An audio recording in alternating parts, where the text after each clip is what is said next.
Something smooth yet sinister, coming through to diminish you. And this here's the finisher.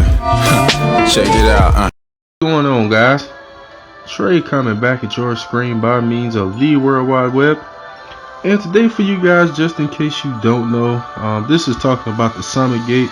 But basically we have now received the 7-star versions of Aurelia and Hadaron. Alright, they are in the rare Summit Gate if you do wish to summon them. Alright, I do have them both already, so I have no intention of summoning for them at all. Okay, but what I do have the intention of doing is evolving these beasts. So today we're going to get into their 7-star evolutions, guys, and just discuss a little bit about them. Alright, so let's start off with Aurelia. Here's what you need to evolve her. Alright, you need that light mecha totem, miracle totem, light totem, metal mimic, light bulb, and 500,000 Zell. Don't know why they're so cheap, but they are.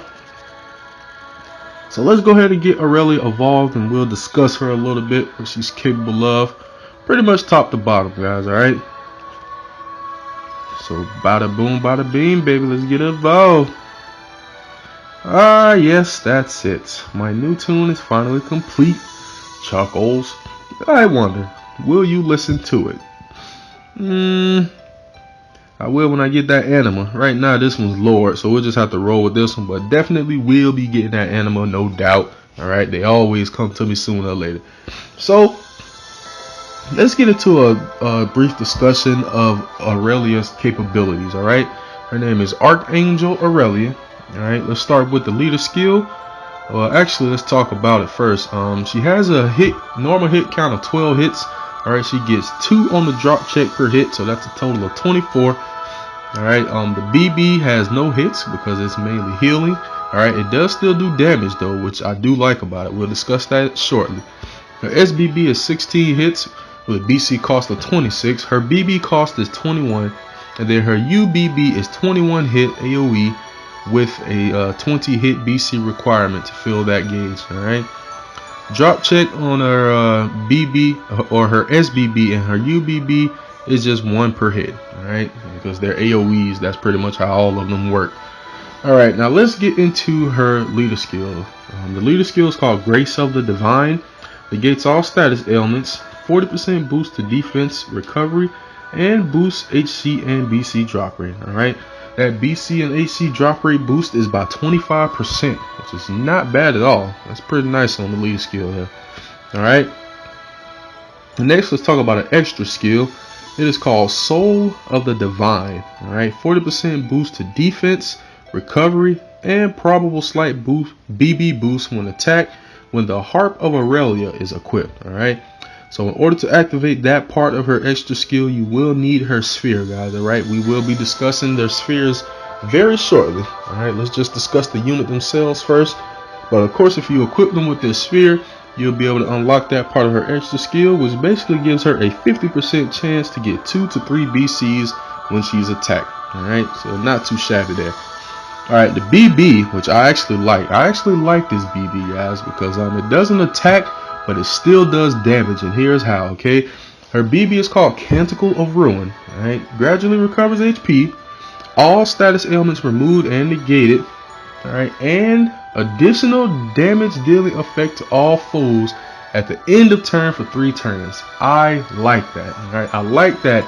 Even though it doesn't directly attack, it still does damage. Alright, now the point of it is not to do damage, so you can't expect it to do a lot. Alright, that DOT effect for 3 turns only has a 200% damage modifier. Alright, so that's not really high for all the other units that use that DOT effect, but it's still pretty nice. Alright, so it still does some kind of damage while healing, removing and negating status ailments and that sort of stuff. So I actually kind of like that. Pretty useful. Okay, the next is the SBB. It's called Aria of Finality. Alright, 16 combo powerful light attack on all foes. Greatly recovers HP. Boosts defense relative to recovery for all allies. Alright, and that is a 80% conversion, guys. So if I understand this correctly, it takes 80% of a unit's recovery. It just stacks it on top of their defense. Alright, pretty nice stuff. And then you get that gradual boost to BB gauge for 3 turns. All right. So for 3 turns, every unit is going to get filled 4 BCs. Not too shabby. All right.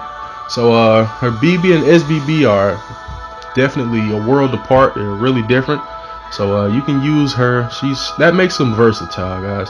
When their BB and SBB are so different like that, it makes for a versatile unit, which I personally really like.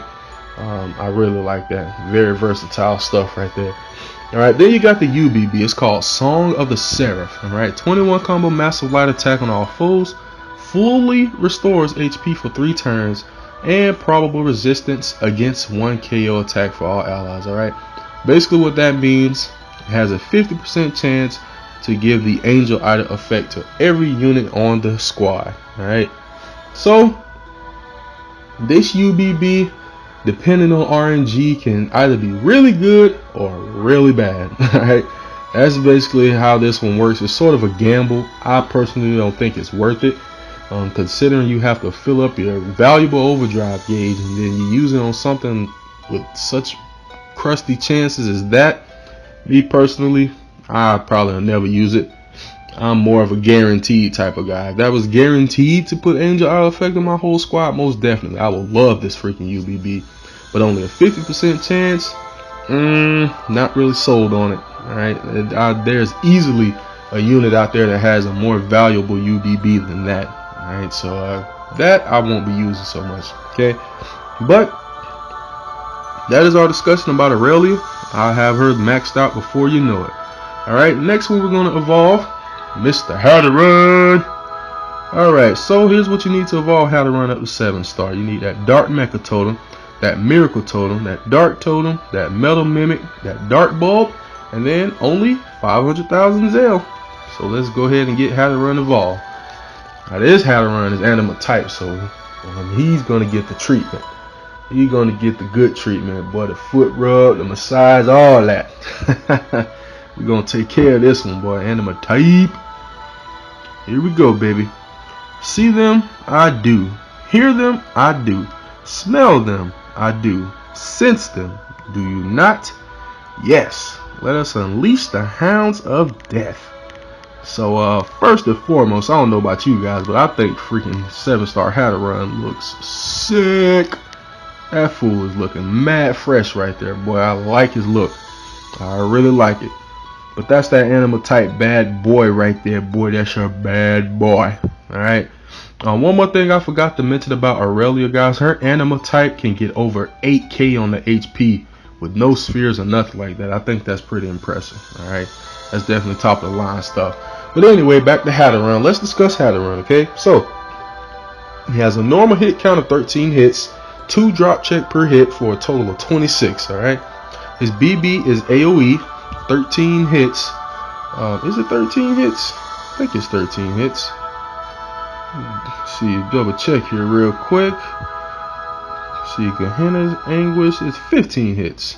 Alright, so 15 hits on the BB, 1 drop check per hit for a total of 15 per unit.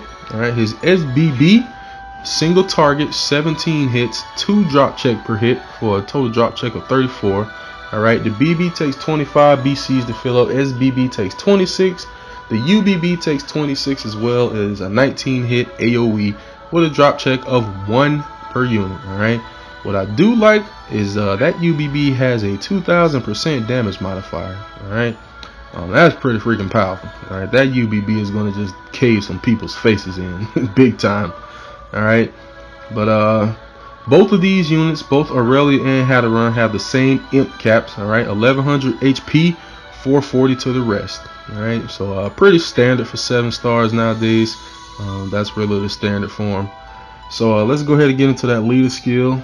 The leader skill greatly boosts attack. Alright, relative to the amount of depleted HP. So basically just like his previous forms work.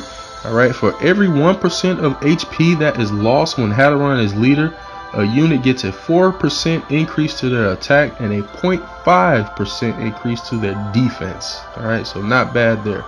So basically the lower the HP, the freaking stronger and more bulky they are. Okay, 80% boost to attack as well.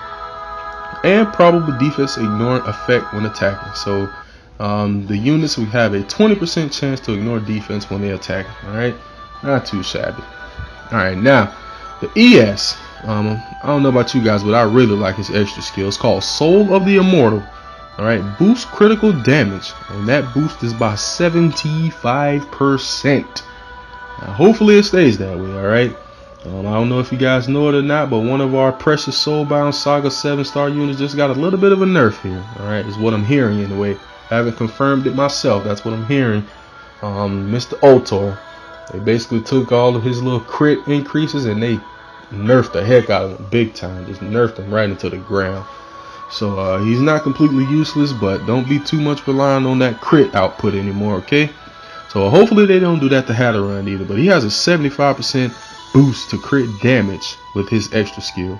And when you have his sphere, which is called the Axe of Hadaron, when you have it equipped, increases HP by 50%, which is super sweet for my nice anima type.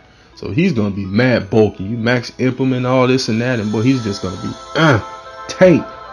So that's nice. I like that. All right. Now let's discuss the BB. All right, it's a 15 combo dark attack on all foes. It paints the squad with poison and weak effect. All right. So the BB itself, all right, I'm hearing has a 50% chance to cause poison and curse. All right, in addition to the painting.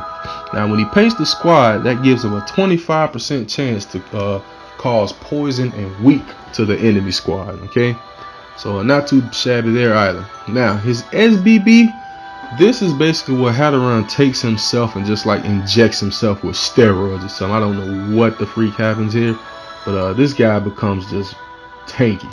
He becomes a mad damage dealing beast. All right, so let's discuss all that I pretty much know about this SBB. It's called Grave Sacrifice. Okay, 17 combo powerful dark attack on a single foe. Boost defense and critical hit rate for 3 turns, guys. So you boost defense by 120%, crit hit rate by 60%. All right. He casts stealth on himself for 2 turns, which I do believe basically all that means nowadays, since they nerfed his stealth, is that he can't be hit by single target attacks. I believe that's all it does. All right? I don't think it does any more than that. So I haven't tested myself, but I believe that's all it does. Okay. Now he massively boosts his own attack and critical hit rate for 2 turns. All right. So his attack is increased by 400%, guys. That is redonkulous. All right. And also his crit chance is increased by 70%. Crit hit rate 70% increase. So this guy, like I said, man, he just turned into just a monster. And lastly, he increases his critical hit damage for 1 turn, and that's by 40% or 140%, excuse me. So beast. That's all I can say about that SBB. It's single target, but man, that one target is going to be severely hurt, like big time against this guy. All right, then lastly we got the UBB. It's called Eternal Pandemonium. All right, 19 combo massive dark attack on all foes. Greatly reduces attack defense of the enemy team. All right, it basically has a 75% chance to reduce the enemy's attack and defense by 75%, and I think that's freaking good. I think that is wonderful. All right, and then it says here in the description it adds all status ailments to attack for 3 turns.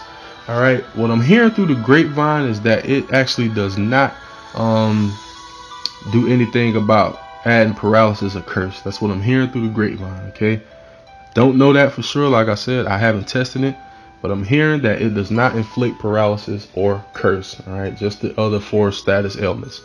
All right, and then it also renders himself able to withstand a KO attack.